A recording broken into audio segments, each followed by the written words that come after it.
বিসমিল্লাহির রহমানির রহিম। সকল প্রশংসা মহান আল্লাহ তাআলা, আর লক্ষ কোটি দরুদ ও সালাম আমার প্রাণপ্রিয় বিশ্বনবী হযরত মুহাম্মদ সাল্লাল্লাহু আলাইহি সাল্লামের উপর।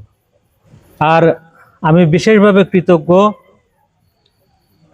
আমার এই দ্বীনি ধর্মদাতা ও জন্মদাতা পিতা ও মাতার উপর, কারণ যাদের অস্তিত্ব ও জ্ঞান না হলে আমি আজ এইখানে আপনাদের সামনে এই বক্তব্য দিতে পারতাম না। তো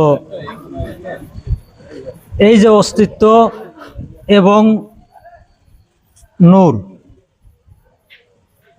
এই দুইটা মহামূল্যবান জিনিস সৃষ্টিকর্তা তাদের মারফতে আমাকে দিয়েছেন, এবং সেটা ধরার এবং আয়ত্ত করার অনুমতিও তিনি আমাদেরকে দিয়েছেন।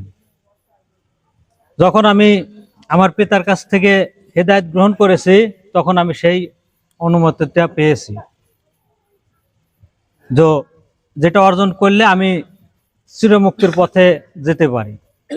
তো এটা এমন এক বিষয় যেখানে অস্তিত্ব এবং নূর একে অপরের সাথে আলিঙ্গন করে নিজেকে সেইভাবে তৈরি করে তাদের মাঝে, তো এই দুইয়ের মাঝে মিলন ঘটিয়ে নিজেকে চিরমুক্তির পথে নিয়ে যাওয়া। তো সেই জিনিসটাই আমি আমার মুর্শিদ পিতার থেকে হেদায়েতের মাধ্যমে পেয়েছি, এবং সেখানে সে যে বিষয়গুলো আমাদেরকে দেখিয়ে দিয়েছেন, সেই বিষয়গুলো নিজেকে ওর আওতার মধ্যে রেখে নিজেকে ওইগুলো নিয়ে ওর উপর ইবাদত করে একে অপরের সাথে মিলন ঘটিয়ে এই দুনিয়া থেকে যেতে পারলে নিজেকে আমরা মুক্ত করে নিতে পারবো। তো বিষয়টা এমন যে আমি দুনিয়ার জীবনে আসছি এবং অন্ধকার যাওয়ার জন্য প্রস্তুত হচ্ছি। তাই যতক্ষণ আমি দিনের মধ্যে আছি, সেখান থেকে আমাকে কোনো না কোনো কিছু নিয়ে অন্ধকারে যেতে হবে, কারণ এই দিনের থেকে যদি আমি সেটা অর্জন করতে না পারি, আমি অন্ধকারে যাই সেটা আর কখনো করতে পারবো না। তাই এই দেহ,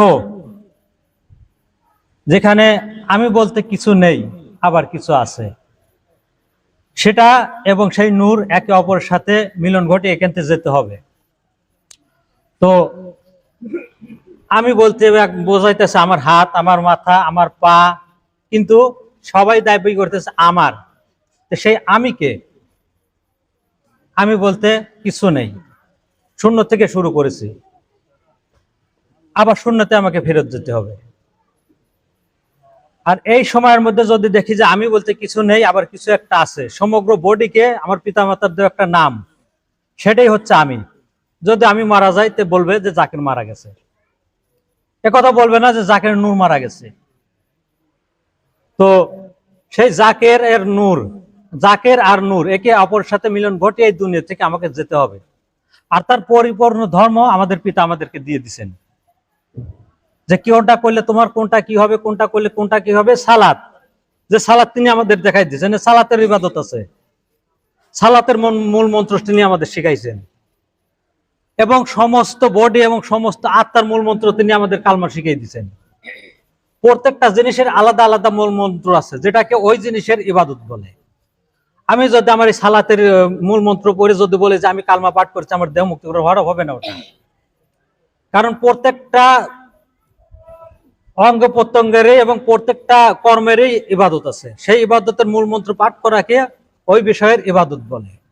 তো সেইটা আমাদের মুর্শিদ পাক আমাদের শিখাই দিচ্ছেন, যে তোমাকে কিভাবে মুক্তি করতে হবে, এই আদম নূর কিভাবে অর্জন করে তোমাকে দুনিয়া থেকে যেতে হবে।